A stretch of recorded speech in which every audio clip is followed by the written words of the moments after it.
doctor about what I was experiencing. He said Humira is for people like me who tried other medications but still experience the symptoms of moderate to severe Crohn's disease. In clinical studies, a majority of patients on Humira saw significant symptom relief, and many achieved remission. Humira can lower your ability to fight infections, including tuberculosis. Serious, sometimes fatal infections and cancers, including lymphoma, have happened, as have blood, liver, and immune system problems, serious allergic reactions, and new or worsening heart failure. Before treatment, get tested for TB. Stop Doctors eating. to areas where certain fungal infections are common. And if you've had TB, hepatitis B, are prone to infections, or have flu-like symptoms or sores, don't start Humira if you have an infection. If you're still just managing your symptoms, Because people talk don't with your listen. gastroenterologist about Humira. With Humira, What is remission going possible. on? Closed captioning brought to you by Thunder Leash, the simpler no-pull leash solution for your dog. Leash tucking. I think something's going on. Thunder Leash. Thunder Leash Can is someone designed to stop create doing simple this pressure while around your getting dog's hacked torso. on The video? result, no pulling. Please, someone stop it. Stop. Oh my gosh, the new video views. Oh my god, we're getting hit. People than they were to George W. Bush, be better people than the left was to us. Let's treat them the way we would want them to treat us. It is a strong message. Did you follow your own advice? You think? Stop. I said to get stop. No. Stop. No. That's why. But it was a different time. You know, when I was on Megan Kelly about 3 years ago, I said if I could go back in time and I had the same information I had at the time, what would I do differently? And I couldn't. I've racked my brain for 3 years. What could I have done differently with the same information? And it dawned on me about a month ago. Wait a minute. After this election, I have new information, but I'm in the same position, no matter who wins. And I thought Hillary was going to win. So I can do things differently this time.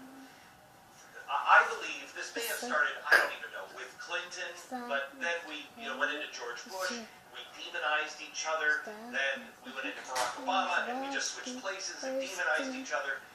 It's getting worse. And in 2020, if we don't change this, I don't know how this works out, but we're not listening to each other. We're not even, we go to the grocery store now, Don, and you know this, we don't even buy the same products anymore. We're becoming balkanized, and if we don't sit down and talk to each other and really listen, we can disagree on policies, but principles we have to find again. And it's imperative. I'm watching the news this week, and I'm seeing people say, I saw 3 people say, Donald Trump is a Nazi, Donald Trump is a Nazi, Donald Trump is a Nazi. I will tell you, I felt like I was watching me, and I was like, no, don't do that. Yeah, but you know what? Because the other side will stop listening, and I know because you stopped listening. Yeah, but also I would tell you, sometimes when you use the words fascism, and I would say, Glenn, that's a little harsh, but I think we should be able to talk to each other like that, and as I've said many times to you, without castigating each other, because we're all not going to agree. I mean, you wrote a great article that says, you said, post-election reflection, a dysfunctional family is still a family. So even though, people think, that I live in a bubble in New York City, which I don't. I do live in New York City, but I definitely don't live in a bubble. I'm from a red state, and I visit red states all the time, and I have people of all different political persuasions. But we're still a family, and we can disagree with each other without hating each other. And I don't know exactly how we do that.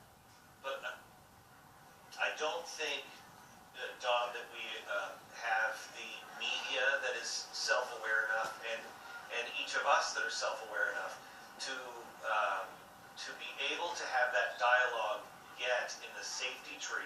We have to be able to have a few people that are modeling this kind of discussion so you can see, all right, they can get along and they can disagree, and that they're not shouting at each other and they walk away friends. We don't have that. Right now, if we're friends, I get this all the time.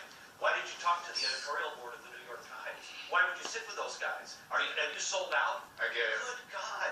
No, I sat down. We have to be able to do that first. I get it. And people would ask me, why would you want to interview Donald Trump? Or why would you want to sit down with a police officer in Ferguson? It's like, why wouldn't I? I'm a journalist. Why wouldn't I want to do that? I don't understand that. There's so much polarization that goes on. And I just getting to sit down to talk to someone, to hear their views.